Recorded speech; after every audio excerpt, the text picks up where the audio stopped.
May sunay usa ka dokumento diri nga Acta Catholicum nga nag-ingon nga tradisyon unadulterated. Ang sabot may son nga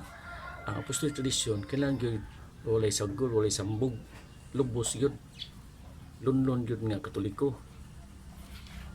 Nga ang kaning dokumento ha nagsulti gyud diri nga nag-ordain gyud sila atong 1968 nga pare nga dili ang ordinasyon nga gamit nagikan nga ordinasyon Kristo nga form kay ang ilang gigamit nga ordinasyon kabining spirit nga susama sa ordinasyon sa mga protestante sama sa simbahan ni kanang ni Martin Luther kanang gitawag og Lutheran Church o kanang simbahan nga Methodist kanang Mormons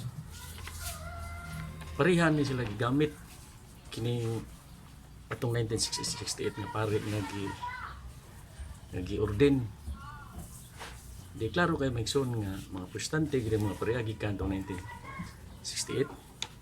nga atong gi-ordain sa mga obispo unya napagdugang ebidensya Megson nga tinuod yun kay kana si Father Jedin usa na siya ka primer historian sila dako sa mga historian nga ni point out gyud na siya atong 1968 nga ang simbahan ng Katoliko gilingkuran na og mga protestante i-prove kay Megson nga tinuod yun nga ang pag-ordin sa mga pare sa gikan sa 1968 kanang pare nga nagmisa nagatubang sa lamisa mga protestante na yan napagadugang ebidensya nga dokumento Megson nagikan gyud sa opisina sa Papa ni Pope Pius XII sa 1947 nga mao ni nga dokumento nga gilatin Sacramentum Ordinis nagluhan on the Sacred Sacrament of Order nga giusab gyud ang form sa ordination sa mga pare atong 1968 ang